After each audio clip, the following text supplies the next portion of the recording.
I want you to picture just a massive, sprawling convergence happening right now in the heart of Madrid. Oh, yeah. A really unique mix of people, too. Right. You've got, like, elite underground hackers literally brushing shoulders with corporate cybersecurity executives. And, high-ranking government officials are there, too. It's quite the crowd. It really is. The air is thick with these intense debates over digital vulnerabilities, and you have screens everywhere scrolling with real-time threat intelligence. Honestly, it feels like a meticulously crafted scene from some cyberpunk thriller. I mean, it really does sound like a movie set. But it's entirely real. This is RootedCON 2026. Yeah, and it is arguably the most critical physical gathering in the tech landscape right now. I mean, when you have that level of capability, both offensive and defensive, just concentrated in one geographic location, it ceases to be just a conference. Right, it's more than that. Exactly. It becomes like the nervous system of the entire industry. Okay, let's unpack this. Because our mission for this deep dive into the source material is to figure out exactly how an event like this scales without losing its soul. Which is incredibly hard to do. So hard. How does a hacker convention survive for 16 years, growing larger every single year, while maintaining that gritty underground authenticity? That's the million-dollar question. To understand that, we're analyzing a highly revealing radio interview with Arancha Sanz. She's the president of RootedCON. She is, yeah. She sat down to lay out the blueprint for this 16th edition, and it just gives us a masterclass in how you balance high-tech warfare with deep human connection. Well, the physical architecture of the event itself is the first major clue to how they maintain that balance. I mean, they don't just throw thousands of hackers into a massive convention center and hope for the best. Right, that'd be chaos. Total chaos. Instead, they strictly compartmentalize the cognitive load. Let's look at the dates and the venues, because like you said, it's a very deliberate split. The event spans from March 2nd to March 7th, 2026.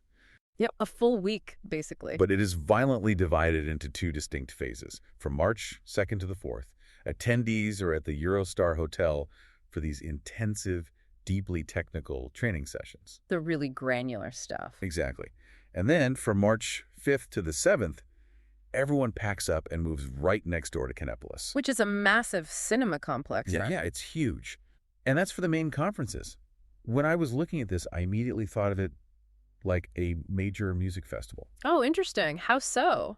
Well, the Eurostar Hotel days are kind of like those grueling, intimate band rehearsals where you're sweating over the exact chord progressions. Okay, I see where you're going with this. And then Kinepolis is the pyrotechnic main stage where you deliver the grand performance. I mean, it's a fun visual, but I'd argue a music festival implies a clear divide between the performers and, a passive audience. Oh, true. You just stand there and watch a band. Right. But at RootedCON, the audience is the active defense network. If you aren't actively contributing to the ecosystem there, you're a vulnerability. Wow. So a more accurate way to look at this split is through the lens of threat intelligence. The Eurostar Hotel sessions are, they're your isolated sandbox environments. Meaning, like, it's where you can safely detonate things without blowing up the real world? Precisely. If you're going to learn how a new, highly sophisticated piece of malware operates, you need an intimate environment. You need a low student-to-teacher ratio. You can't just do that in a giant auditorium. No, absolutely not. You need to be able to isolate the code, poke it with a stick, break it, and reverse engineer it. That requires immense tactical focus. Right. You cannot do that in a theater seating 1,000 people. But on the flip side, if you only stay in that sandbox, you develop serious tunnel vision. Like, you learn how to disarm the bomb, but you have no idea who built it or why they planted it. Exactly. That is why they forced that physical migration over to Kinepolis on March 5th. You pull people out of the tactical trenches and put them into a macro environment. A wider perspective. Yeah.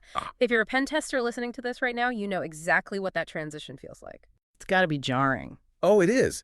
You go from staring at a single line of memory allocation code for 12 hours to suddenly having to sit back and understand which perfectly bridges into the core of what's happening on that massive Kinepolis main stage.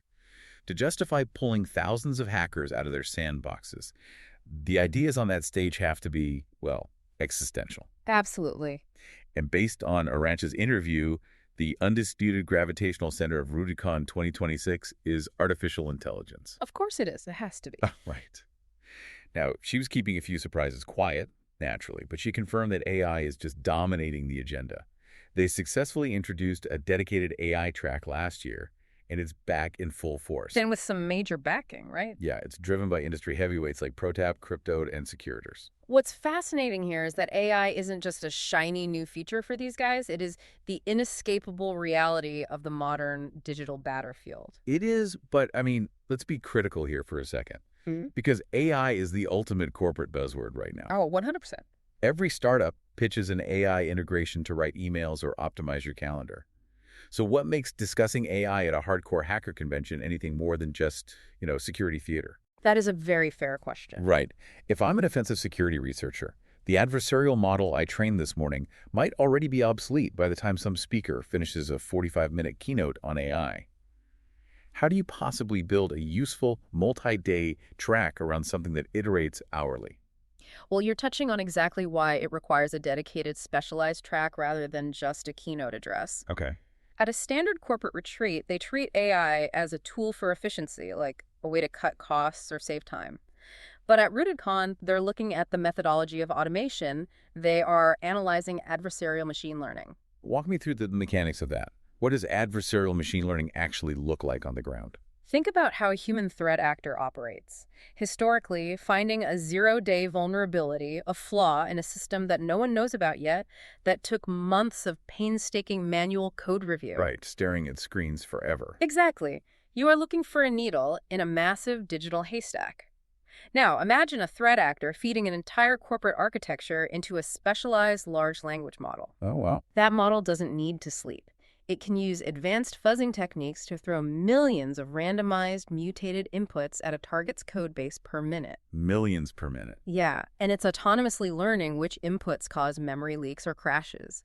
It is automating the discovery of the most devastating weapons in the digital world. So it's basically industrializing the hacking process. Exactly. Industrializing is the perfect word for it. So to answer your question about whether this is just security theater, it absolutely is not. Right. The defenders at RootedCON have to build defensive AI models that can ingest that exact same volume of data. They have to identify the anomalous behavior on a network and deploy a patch autonomously before the offensive AI can exploit it. That's wild. It's a machine-to-machine arms race occurring in milliseconds. Well, that definitely explains the presence of ProTap, Cryptode, and Securitors. These aren't just passive sponsors paying to have their logos on a lanyard. No, not at all. These are entities entrenched in the absolute bleeding edge of this high-speed iteration cycle.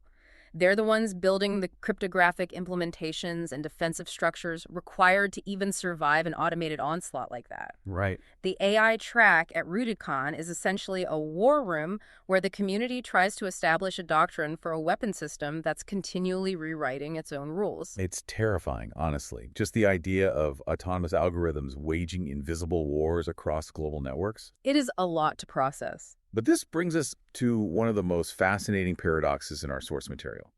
For all of this intense focus on autonomous machines and high-level digital warfare, RootedCON is fundamentally obsessed with the human element. Well, because the network of technology is utterly useless without the network of human trust underpinning it. Yes. And here's where it gets really interesting, because the way they hack that human psychology is brilliant. Oh, the marketing stuff. Yeah, let's look at the pre-event marketing. Arancha brings up an initiative led by a team member named Omar called the Virtual Badges campaign. Right. Attendees go online. They create these customized digital ID badges featuring their own photos and post them across social media to announce they're attending RootedCON. Which, on the surface, it just sounds like a standard marketing ploy. But think about the irony of the demographic here. If you're listening to this, you likely know that elite hackers and cybersecurity professionals are some of the most privacy-conscious people on the planet. Oh, absolutely. This is a community that uses burner phones, routes traffic through 5 different VPNs, and physically tapes over their webcams. The tinfoil hat crowd in the best way. Exactly. And yet this exact same demographic is enthusiastically generating highly visible digital ID badges with their faces on them to broadcast their location to the entire internet. Why would they do that? Because it operates as a cryptographic handshake for human trust. Explain that. It goes back to one of the core pillars Arancha explicitly highlights in the interview, Hoser Comunidad, building community. In the realm of cybersecurity, your technical skill gets you in the door, but your reputation is your actual currency. Right. By generating and posting that virtual badge, you're signaling to the rest of the tribe that you belong. You are proving your identity to the ecosystem. So you're essentially overriding your own privacy protocols for the sake of tribal validation. Precisely. It breaks the ice digitally. If you see someone's virtual badge on social media in February, by the time you physically bump into them at the Eurostar Hotel in March, the friction of a cold introduction is entirely gone. That makes total sense. You've already established a baseline protocol of trust. And when it comes to removing friction in the physical world, RootedCON has a highly strategic, very low-tech solution. My favorite part. The source notes that once the formal, highly intense talks end around 8 p.m., the Bar Libre de Cerveza opens up. Yes. The free beer bar, sponsored by Tarlogic. You go straight from analyzing how neural networks might dismantle global infrastructure to just gathering around a beer tap. And we really cannot underestimate the mechanical function of that beer tap. It is not just a party perk. It is a critical piece of the intelligence sharing infrastructure. Okay, unpack that for me. Because to an outsider, it really just looks like an after party. Think about the nature of a zero-day vulnerability or an ongoing, unpatched threat. If you're an analyst at a major security firm, you are not going to stand up at a microphone on the Kannapolis main stage in front of thousands of people and announce, hey, we are currently seeing our clients getting breached by this specific unpatched method. Right, because that would be a disaster. Doing so would alert the threat actors and cause widespread panic. You burn your own investigation instantly. Exactly. The formal talks on the main stage, they provide the shared vocabulary and the theoretical framework, but the actual actionable threat intelligence, that is shared off the record. In the shadows, basically. It happens when those formal barriers drop. It happens when two analysts from competing companies are standing at the Tarlogic bar and one leans over and whispers, hey, we've been seeing a highly anomalous traffic pattern hitting our authentication servers. Are you guys seeing it too? So the real networking happens in the white space of the schedule. The white space is exactly where the industry mobilizes. The camaraderie forged over those free beers is what allows a global network of defenders to silently organize and patch a catastrophic vulnerability over a weekend before the public even knows it existed. Wow. They don't need to navigate corporate bureaucracy to share intel because they already trust the person holding the pint glass next to them. That is profound. Mm-hmm. It reframes a social event into a matter of digital national security. It really does. And that deeply ingrained sense of lore and community extends far beyond the physical borders of Madrid. It actually bleeds straight into the original radio show we're analyzing today. Right, the contest. Yeah. This brings us to the final piece of the ecosystem, how RootedCON protects its institutional memory. And they do it through the gamification of access. Exactly. On this Capital Radio show, they run a contest where listeners can win a ticket code to attend RootedCON by emailing the correct answer to a trivia question to afterwork@capitalradio.es. A classic radio giveaway. But the questions they ask are wild. Arancha goes on the air and asks, who was the first person or organization to receive the Raul Jover Award? Notice what she doesn't ask there. She doesn't ask, what does HTTP stand for? Or name 3 types of malware. No. She asks a deeply historical question. And the reaction from the radio host, Pablo, it really reveals the emotional weight of it. He immediately notes that Raul was a dear friend. Yeah, that was a touching moment. This isn't just corporate trivia. This is a memorial to a beloved member of their underground family. And if you look at the previous week's question, posed by a guy named Roman, it's just as fiercely niche. What was that one again? Roman asks, where was the first formal action of the cultural side event Hack the Music held? And the answer was El Sótano. The basement. The basement. I mean, it perfectly encapsulates the roots of the culture. It does. When I heard that, it really clicked for me. Answering questions about a memorial award for a friend or a hacker music event held in a place literally called the basement, it makes this sound like an exclusive underground club. Not a convention. Right. It's a far cry from some sterile corporate tech summit. And if we connect this to the bigger picture, that is the exact mechanism they use to prevent the conference from losing its soul. It acts as a shibboleth, like a cultural filtration system. So it's basically a defense mechanism against scaling too fast. Precisely. As the conference hits its 16th edition, as it brings in major sponsors like ProTap and Securitors to talk about artificial intelligence, the gravity of the event naturally attracts tech tourists. Oh, sure. The people who just want to be seen there. Right. These are people who don't actually care about the hacker ethos. They just want to grab some free swag, snap a picture for their LinkedIn profile to prove they're, innovating, and then leave without contributing anything of value to the ecosystem. They dilute the trust network we were just talking about. They do, but by gamifying the ticket access with questions that require you to know the history of El Sótano or the legacy of Raúl Jover, Arancha and her team are setting a cultural barrier to entry. That's brilliant. They are ensuring that the listeners who win those tickets and walk into the Eurostar Hotel are genuinely invested in the fabric of the community. It forces attendees to act as stewards of the event's history rather than just passive consumers of its data. It forces you to respect the hardware of the community, the humans. Exactly. It guarantees that even as the conference expands into massive cinema complexes to debate the future of autonomous algorithms, it never forgets that it was born in a basement. And when you step back and look at the entire blueprint of RootedCON 2026, that is the ultimate takeaway here. It is an absolute masterclass in balance. It really is. You have this massive logistical architecture, splitting the intense granular sandbox training at the Eurostar from the sprawling existential threat briefings at Caneblis. A perfect division of labor. And you have a relentless focus on the bleeding edge of adversarial artificial intelligence, treating it with the gravity of an automated global arms race. Which is necessary. But constantly counterbalancing that high-tech intensity is a profound, fiercely protected commitment to the human element. From the psychological trust signaling of the virtual badges on social media to the off-the-record intelligence sharing at the Tarlogic beer bar to, demanding that new attendees honor the memory of community legends like Raúl Jover.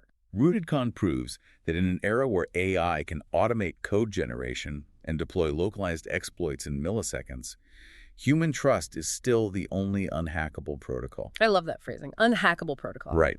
Whether you are a security researcher preparing for the next 0 day, or you're just fascinated by how an underground subculture scales into a global powerhouse without selling its soul, this blueprint is required reading. You just have to mix the high tech with the high touch. It is a stark reminder that behind every wall of scrolling code, there is a tight-knit community holding the entire digital infrastructure together. Which leaves us with one final provocative concept for you to mull over as you navigate your own digital world today. Let's hear it. As this deeply human hacker culture continues to focus its immense brain power on the rapid, terrifying advancement of machine learning, how will a community born in places like the basement adapt to a future where machines might eventually learn to replicate their most complex, intuitive tricks? We know an AI can automate a brute force attack. We know an AI can automate a brute force attack, but will an algorithm ever understand the strategic value of sharing a quiet beer at 8 p.m.? No, that is a systemic vulnerability worth studying. Something to keep you awake tonight. Until next time, stay curious.